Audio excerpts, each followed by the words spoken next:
Hey guys, welcome to Small Town Cook Channel. I'm your host, Kevin Dobson, and today we're running through a few kitchen essentials.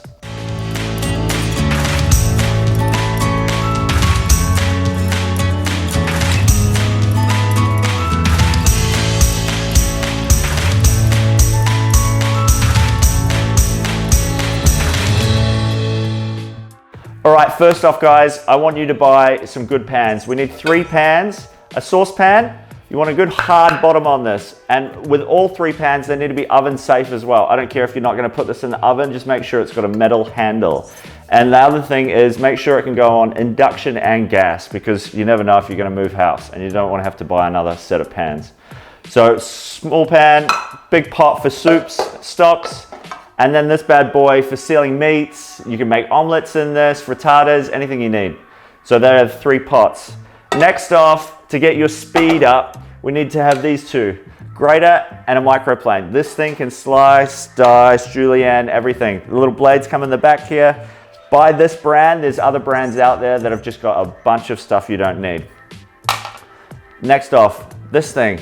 It's with the red handle. This is a special brand that they make. It's heat proof, so you can hold it kind of over a hot soup, everything. It's not gonna flex or bend out. It's great instead of a wooden spoon, and gets every little last ingredient out of those bowls.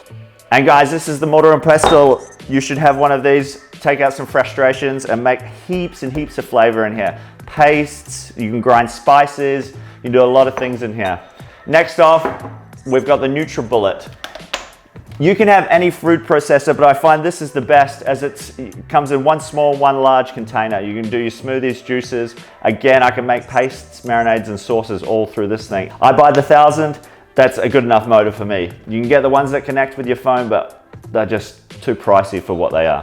And guys, we need a good thick wooden chopping board. I like this one, and then I've also got a plastic one for all my raw meats and everything. But a good solid wooden board is gonna last you a lifetime. This one's lasted me 5 years. All right guys, lastly but not least, 3 knives. These are the only 3 knives you're gonna need, okay? A good main knife, a bread knife, and a little paring knife. The main knife, it's your go-to knife. This little serrated bread knife, not only can you use it for breads, but pastries, anything you need to gently cut. And with the bread knife, guys, remember to use the teeth. So use a sawing action, don't just jump through. This little thing, thickly, instead of holding the big one, you can just have a tiny one. Good for chopping small vegetables. Now for your fridge and freezer, I know it's hard to keep it always stocked up, but if you've got these basic things, it's just gonna make your life so much easier. I'd like to see some milk, eggs, butter, maybe some kind of cream of some sort. That could be fresh cream, could be cottage cream, could be sour cream, could be cream cheese, whatever. As long as you've got something, you can always implement something else, you know. Now in your freezer, I'd like to see some frozen vegetables. These are, you know, corn, even mixed vegetables, peas, stuff like that. Really kind of just pump up your pastas and your casseroles or whatever you're making. Also, we can store kaffir lime leaves, curry leaves, your stocks, lemongrass can go in there instead of just letting it rot in the fridge. Freezer is the best, you know, in terms of kind of keeping things. Okay guys, now with our pantry, we don't have to go buy heaps of different flours and nuts and all the rest of it. Just have a few staples in there. Just flour, baking powder, sugar. Brown sugar is always a good one to have.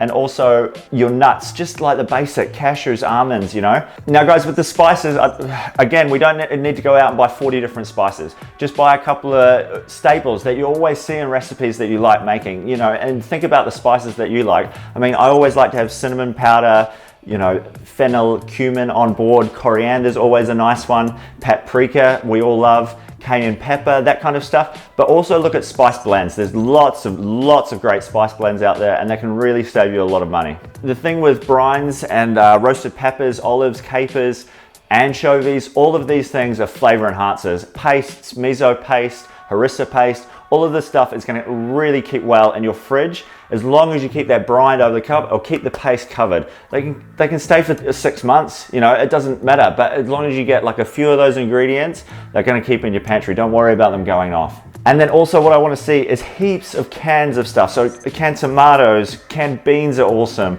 chickpeas, legumes, all of that kind of stuff. Have a couple of different rices there, arborio, basmati or jasmine. You don't have to buy every single little thing, but just a few staples will really excel your cooking experience.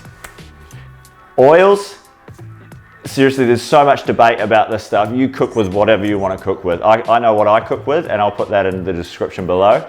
But things like coconut oil, olive oil, grapeseed oil, canola oil, I mean, everyone's got a different riff. So you do your own research, but I know what I do. Now the sauces. Soy sauce is always a good one for Asian meals, and fish sauce is, not a lot of people have it in their cupboard, but when you're making those curries and stuff, it's always just a class one to have. Guys, that's all from me here at the Small Town Cook Kitchen. There's a link in the description if you want a list. Please don't go out and spend an arm and a leg.